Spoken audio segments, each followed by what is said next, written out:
but Daishik and Yosef are just far superior. Their size difference is bigger, they have a larger age gap. Hi, welcome back to my channel. Today, we'll be discussing Love So Pure by Plan B. This review is thanks in part to those who took part in my poll. This was the winner of the poll, Soft Beefcake Top and Traumatized Power Bottom. If you'd like to help decide what gets reviewed next, go ahead and subscribe. Get your BL Library card for the BL Library, and be on the lookout for my community posts with the polls. If you want more power in the polls, and some other fun benefits, check out my Patreon. I've got some fun Read With Me live streams happening over there, plus some patron-only giveaways. You can find that in the description below. Before we get started, there will be spoilers, so if you don't want to be spoiled on this manhwa, go and click off now. No worries, I'll catch you next time. For those of you who decide to stick around, let's go over some content warnings. There may be references to sex addiction, age gap, gang activity, drug addiction, drug use, selling drugs, assault, homomesia, mentions of cheating, not between the main couples, BDSM, PTSD, violence, blood, mention of military, gossiping, imprisonment, bullying, coercion, police, excessive drinking, self-deprecation, obsession, revenge porn, breakups, not between the main couples, non-consenting porn, prejudice, invasion of privacy, sexual harassment, child abuse, including sexual and psychological, grooming, religious iconography, slut-shaming, domestic abuse, divorce, strained familial relationships, homelessness, chronic illness, death, theft, suicidal ideation, attempted suicide, murder, extortion, torture, threats of gun violence, child neglect, and mentions of sex work, as these things do appear in the manhwa. But if that's all good with you, let's go and get started.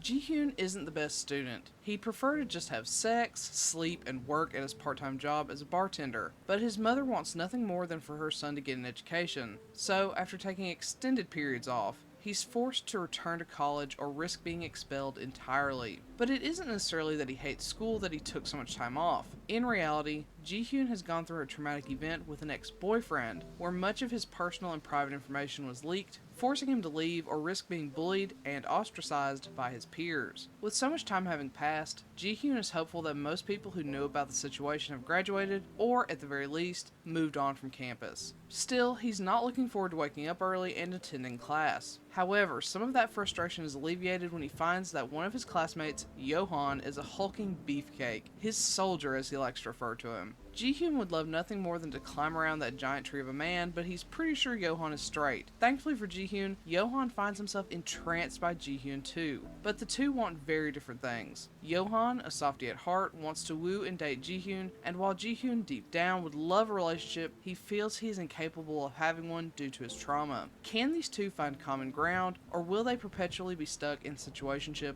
limbo?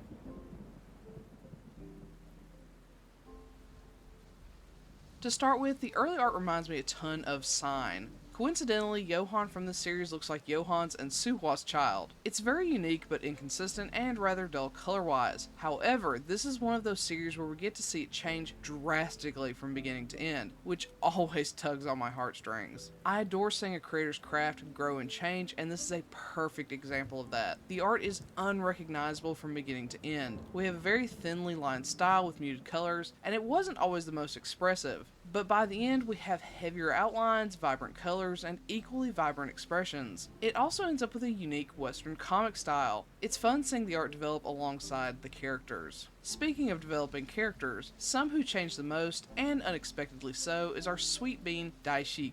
He starts out as an unremarkable side character who makes some prejudicial comments early on, but then he totally steals the show from our main couple, becomes a gay icon, and alongside his boo is one of my favorite characters of all time. Honestly, I think the series is worth picking up for him alone. Don't get me wrong, Johan and Ji-hyun as the first couple are fine. I enjoyed their story, but Daishik and Yosef are just far superior. Their size difference is bigger, they have a larger age gap, and their personalities just mesh so much better together. And Yosef has a wonderful redeeming moment when he ends up going to prison, which really shows his growth from the underworld he's lived in for so long. Plus, Daishik waiting for him, chef's kiss. I love them. Granted, it probably doesn't help that part of Johan's change is changing himself into someone he's not. He ends up getting some hideous tattoos, mainly because they don't fit the art style. I love tattoos, just to be clear, to win over Ji-hyun. But because of the industry he works in, and because of how Korean culture feels about tattoos, his ability to work in childcare is drastically altered. I wouldn't mind it if he were trying to express himself and show who he truly is on the inside, but that's not the case at all. He irrevocably ruins his chance of successfully pursuing most jobs and advancing his career. Plus, this also feels super out of character for his brother who did the tattoos. I can't imagine Yosef going along with this plan, and even suggesting it, knowing what it might mean for Johan. This is probably the most nonsensical element of the entire story, which is part of the reason the first couple isn't my favorite. As we're nearing the end of my review, I have just a few things more I want to say, particularly about the story structure. The first couple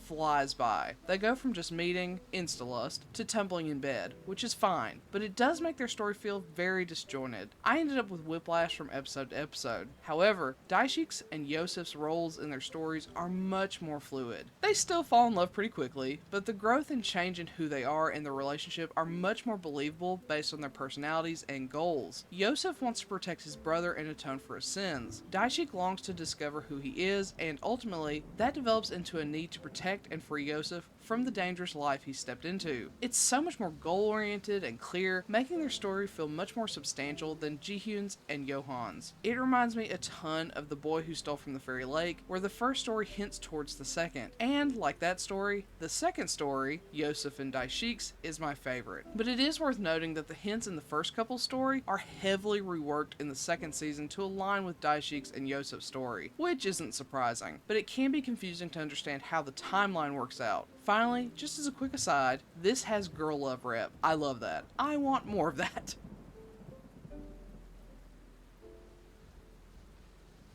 With all that being said, I really like this. It isn't perfect by any means, but it has so many bright points with vibrant and well-crafted characters, interesting social dynamics, and ultimately a cast that's impossible not to root for. Everyone becomes friends, and seeing them interact together makes me want to be friends with them too. There are very superficial storylines and relationships that I wish we had more time to explore, and while I didn't touch on it, there are characters I hate, but Yosef and Daishik carry this title, and there's no doubt that Yosef is strong enough to carry it and more.